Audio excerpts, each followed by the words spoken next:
Eu sou um vaso quebrado pela vida. Eu sou um vaso arranhado pelas circunstâncias. Vasos de barro. É isso que nós somos.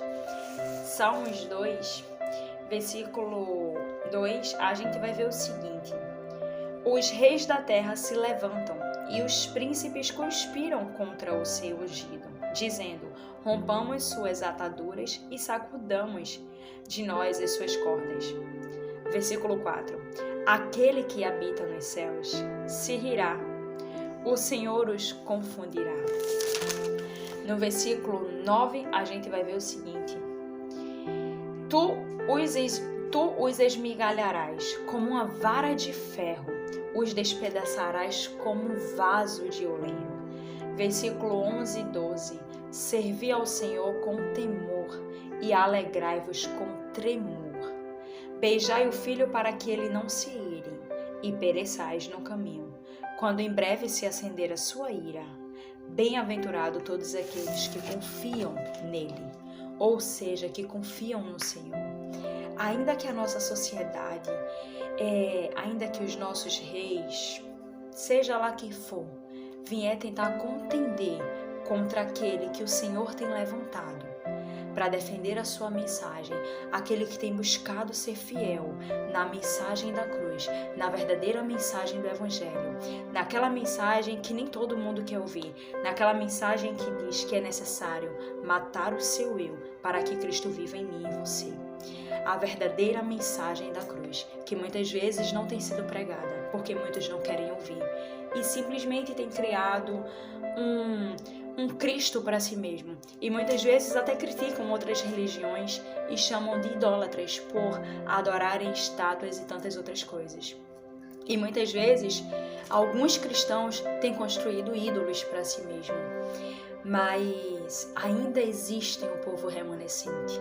Ainda existe um povo que tem buscado, mesmo com as suas dificuldades, que não é fácil, mas tem buscado servir ao Cristo, ao Filho do Deus vivo.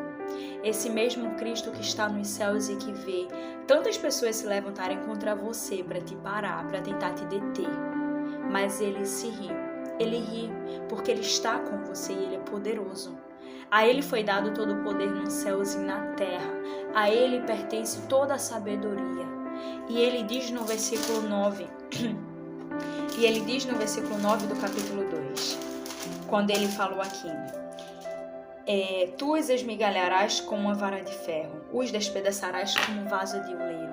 Isso me faz lembrar Jeremias 18, texto muito conhecido. Mas antes desse, a gente poderia estar indo lá para Isaías 45, alguns versículos. Versículo 4, versículo 2, 4 e o 9. A gente vai ver ele dizer o seguinte: eu irei adiante de vós, endireitarei os caminhos tortuosos, quebrarei as portas de bronze e despedaçarei os ferrolhos de ferro. Por amor do meu servo Jacó e de Israel, meu eleito, te chamei pelo teu nome e te pus sobrenome, ainda que não me conheces. No versículo 9, ai daquele que contende contra o seu Criador. O caco entre os cacos de barro. Porventura dirá o barro ao que o formou: o que fazes a tua obra, não tens mãos? A criatura, a humanidade, ela tem se voltado contra o Cristo que subiu no madeiro, entregou a sua vida para a remissão dos pecados desses homens e dessas mulheres. Homens que têm pervertido os valores, homens que têm quebrado os mandamentos esses que foram fundados, mandamentos esses que foram decretados, foram direcionados pelo próprio Deus, como a gente vê ali em Êxodo, os 10 mandamentos. Mas a humanidade, ela tem sido rebelde, ela tem se rebelado contra o seu Criador. Os vasos, os cacos, têm se rebelado contra o seu Deus. Mas existe esse povo remanescente. E se você faz parte desse povo remanescente, seja fiel. Porque Cristo, ele é com você. E em Jeremias 18, a gente vai ver ele com a sua infinita misericórdia, perguntar, levar o profeta Jeremias e trazer reflexão acerca de como estava o povo de Israel. Um povo que era seu, um povo que ele chamou de filho e um povo que se rebelou contra ele. E ele vai dizer, no Jeremias 18, versículo 4, o vaso, porém, que ele fazia de barro, quebrou-se em suas mãos. Então tornou a fazer dele outro vaso, conforme o que pareceu bem aos seus olhos. Então veio a minha palavra do Senhor: não poderei eu fazer de vós como esse oleiro, ó casa de Israel? Diz o Senhor: eis que como barro na mão do oleiro, assim sois vós na minha mão, ó casa de Israel. Você que em um momento já foi um vaso e já se permitiu ser voz de Deus aqui nesse mundo. Mas em meio a tantas perseguições, você tem desanimado, você está se desmotivando. A caminhada cristã, os céus, ele é conquistado à força. E a gente precisa compreender isso. A caminhada cristã, ela precisa de perseverança. E a perseverança na caminhada cristã, ela só é possível quando fundamentada na palavra, nas escrituras.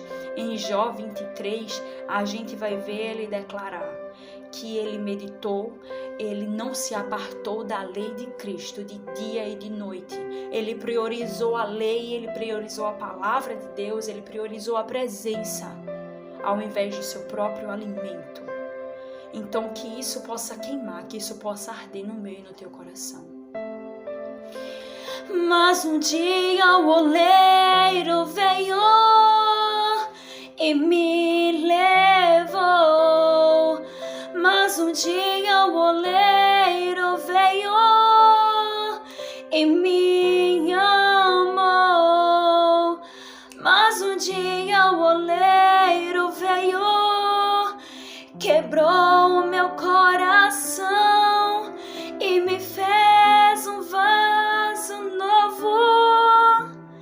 Assim como a gente leu aqui no versículo 4 de Jeremias 18, o vaso quebrou-se. Ele poderia desprezar, ele poderia jogar fora, mas ele fez daquele vaso um novo vaso, conforme era agradável aos seus olhos.